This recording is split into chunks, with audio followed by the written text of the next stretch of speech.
Hello, അസ്സാം വലൈക്കും. അപ്പോൾ പുതിയൊരു വീഡിയോയിലോട്ട് എല്ലാവർക്കും സ്വാഗതം. എല്ലാവരും സുഖമായിട്ടിരിക്കുകയെന്ന് വിശ്വസിക്കുന്നു. രാവിലെ മക്കളെ സ്കൂളിൽ വിട്ടതിന് ശേഷമാണ് കേട്ടോ വീഡിയോ എടുക്കാൻ തുടങ്ങിയിട്ടുള്ളത്. 2 ദിവസം എൻ്റെ വീട്ടിലോട്ട് പോയിട്ടുണ്ടായിരുന്നു. അതുകൊണ്ട് തന്നെ അകത്ത് എക്സ്ട്രാ പണി ഉണ്ടായിരുന്നു കേട്ടോ. അവരെ വിട്ടതിന് ശേഷം അകം അടിച്ചു വാരി തുടച്ചിട്ടു. അതിന് ശേഷമാണ് ഉച്ചക്കത്തെ ഫുഡാക്കാൻ കയറിയിട്ടുള്ളത്. അപ്പോൾ നമ്മൾ ചോറിനുള്ള വെള്ളം വെച്ചിട്ടുണ്ട്. ഇനി കറി വെക്കണം. ഇന്ന് കറിക്ക് അയിലയാണ് കേട്ടോ കിട്ടിയിട്ടുള്ളത്. അതിലേക്കുള്ള തക്കാളിയും പച്ചമുളകൊക്കെ ഒന്ന് അരിഞ്ഞെടുക്കണം. ഇപ്പോൾ ഏകദേശം ടൈം ഒരു 11 മണിയൊക്കെ ആയിക്കിട്ടോ. പിന്നെ അകത്ത് കുറച്ച് കൂടുതൽ പണിയുണ്ടായിരുന്നു. തട്ടിക്കൊട്ടലും ചെറുതായിട്ടൊന്ന് തട്ടിക്കൊട്ടാനൊക്കെ ഉണ്ടായിരുന്നു. പിന്നെ കുറച്ച് തുണികളൊക്കെ മടക്കി വെക്കാനുണ്ടായിരുന്നു. അലമാരയൊക്കെ ഒന്ന് ക്ലിയർ ആക്കാൻ വേണ്ടിയിട്ട് അതൊക്കെ ചെയ്തിട്ടാണ് പിന്നെ അടുക്കളയ്ക്ക് കയറിയിട്ടുള്ളത്. അങ്ങനെ തക്കാളിയൊക്കെ അരിഞ്ഞെടുത്തിട്ടുണ്ട്. ആ ടൈമിൽ തന്നെ മീനും മുറിച്ചെടുത്തിട്ടുണ്ടായിരുന്നു കേട്ടോ. അതൊന്ന് 2-3 കഷ്ണം എടുത്തിട്ട് പൊരിക്കാൻ വേണ്ടിയിട്ട് എടുത്തു. അത് നമ്മൾ മസാലയൊക്കെ ചേർത്തിട്ട് ഒരു 10 മിനിറ്റ് മാറ്റി വെച്ചിട്ടുണ്ടായിരുന്നു. അതിനുശേഷം കറിയാക്കാൻ നിന്നു. അടുപ്പത്ത് ചട്ടി വെച്ചിട്ടുണ്ട്. അതിലോട്ട് ഉലുവയും പിന്നെ കുറച്ച് കറിവേപ്പില ഇട്ട് കൊടുത്തിട്ട് അതൊന്ന് മൂത്ത് വരുമ്പോൾ തക്കാളി ഇട്ട് കൊടുക്കുന്നുണ്ട്. പിന്നെ ആവശ്യത്തിനുള്ള ഉപ്പ് ഇട്ട് കൊടുത്ത് ഒന്ന് ഇളക്കിയിട്ട് കുറച്ച് നേരം ഒന്ന് മൂടി വെച്ചിട്ട് സിമ്മിലിട്ട് കുറച്ച് നേരം ഒന്ന് വേവിച്ചെടുക്കുക. ഈ സമയത്ത് ചോറിനുള്ള അരി ഇട്ടിട്ടുണ്ടായിരുന്നു കേട്ടോ. കറിയും ഞാൻ പിന്നെ അടുപ്പത്ത് വെക്കാമെന്ന് വിചാരിച്ചതാണ്. പക്ഷേ ടൈം ഒരുപാടാക്കി. അതുകൊണ്ട് പിന്നെ ഗ്യാസിലേക്ക് വെച്ചു. തക്കാളി വാടിയതിന് ശേഷം ഇഞ്ചിയും വെളുത്തുള്ളിയും പേസ്റ്റാക്കിയത് ഇട്ട് കൊടുത്തിട്ടുണ്ടായിരുന്നു. അതിന് ശേഷം നമ്മൾ ആവശ്യത്തിനുള്ള മുളക് പൊടി, മഞ്ഞൾപ്പൊടി, മല്ലിപ്പൊടി ഇട്ട് കൊടുത്തിട്ട് നന്നായിട്ടൊന്ന് ചൂടാക്കി എടുത്തിട്ട് അതിലേക്ക് ആവശ്യത്തിനുള്ള വെള്ളം ഒഴിച്ച് കൊടുക്കുക.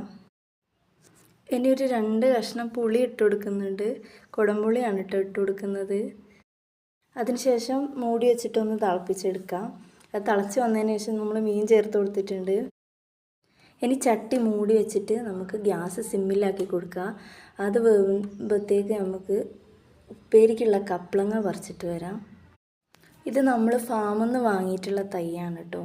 പിന്നെ കുറ്റിക്കപ്ലങ്ങ ഇല്ല, അതാണെന്ന് വിചാരിച്ച് വാങ്ങിയതാണ്. ഉണ്ടായി വന്നപ്പോൾ കാണാനൊക്കെ അങ്ങനെ ഉണ്ടെങ്കിലും മരം നല്ല വലുതാക്കി. പിന്നെ അത് പറിച്ചതിന് ശേഷം തൊടുവിലേക്കൊന്ന് കയറിക്ക്. പിന്നെ ഉപ്പേരിയിലിടാൻ തേങ്ങ ഇല്ല. അപ്പോൾ മേലെ പോയി നോക്കി തേങ്ങ ഉണ്ടോ നോക്കാൻ വേണ്ടി പോയതാണ്. അപ്പോൾ 2 എണ്ണം കിട്ടി. വലിയ വലിപ്പമൊന്നുമില്ല, ചെറിയ തേങ്ങയാണ് കിട്ടിയിട്ടുള്ളത്.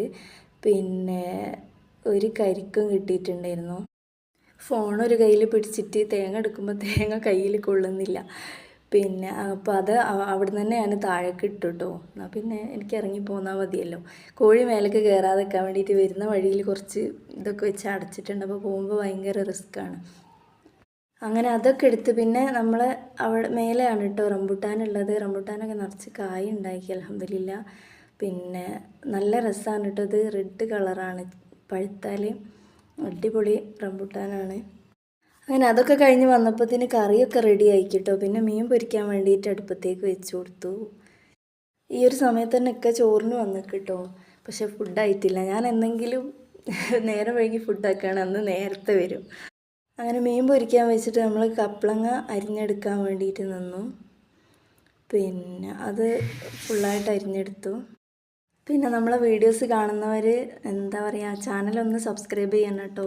നിങ്ങളെല്ലാവരും സപ്പോർട്ട് ഉണ്ടെങ്കിൽ എനിക്ക് മുമ്പോട്ട് പോകാൻ പറ്റുള്ളൂ. പിന്നെ ലൈക്ക് ചെയ്യുക. പിന്നെ എന്താ പറയുക, എന്തെങ്കിലുമൊക്കെ പോരായ്മകളൊക്കെ ഉണ്ടെങ്കിൽ കമൻ്റായിട്ട് അറിയിക്കുക. നമുക്കറിയില്ലല്ലോ, പിന്നെ സ്റ്റാർട്ടിങ് അല്ല. അതുകൊണ്ട് എനിക്ക് ഒരുപാട് പ്രശ്നങ്ങളുണ്ടെന്ന് എനിക്കറിയാം. ഞാൻ പറയുന്നതിലൊക്കെ എന്തൊക്കെയോ തെറ്റുകളൊക്കെ വരുന്നുണ്ട്. എല്ലാവരും ക്ഷമിക്കുക. പിന്നെ എന്നെ സപ്പോർട്ട് ചെയ്യുന്ന എല്ലാവർക്കും ഒരുപാട് താങ്ക്സ് ഉണ്ട് കേട്ടോ. ഞാൻ എന്താ പറയുക, ഒരിക്കലും പ്രതീക്ഷിച്ചിട്ടില്ല ഇത്രയും പെട്ടെന്ന് ഇതുപോലെയൊക്കെ ആവുന്ന. എന്താ പറയുക, അത്യാവശ്യം സബ്സ്ക്രൈബേഴ്സൊക്കെ ആയിട്ടുണ്ട്. അപ്പോൾ ഞാനൊരു 1.5 മാസമൊക്കെ ആയിട്ടുള്ള ചാനൽ തുടങ്ങിയിട്ട്. അപ്പോൾ ഇതുപോലെ തന്നെ മുമ്പോട്ടും എല്ലാവരും എന്നെ സപ്പോർട്ട് ചെയ്യുക. അങ്ങനെ നമ്മൾ ഉപ്പേരി വെക്കാൻ തുടങ്ങിയിട്ടുണ്ട്. പിന്നെ കടുക് പൊട്ടിച്ചിട്ട് അതിലേക്ക് കപ്ലങ്ങ ഇട്ട് കൊടുക്കുക. ആവശ്യത്തിനുള്ള ഉപ്പ് ഇട്ട് കൊടുത്തിട്ട് ആവശ്യത്തിനുള്ള വെള്ളം ഒഴിച്ച് കൊടുത്ത് അത് അടച്ച് വെച്ചിട്ട് വേവിക്കുക കേട്ടോ. പിന്നെ നമ്മൾ വെന്ത് വന്നതിന് ശേഷം കുറച്ച് മഞ്ഞൾപ്പൊടി ഇട്ട് കൊടുത്തിട്ട് പിന്നെ വെന്ത് വന്നതിന് ശേഷം പിന്നെ തേങ്ങ മറ്റേ എന്താ പറയുക പച്ചമുളകും ചതച്ചിട്ട് ഇട്ട് കൊടുക്കുന്നുണ്ട്.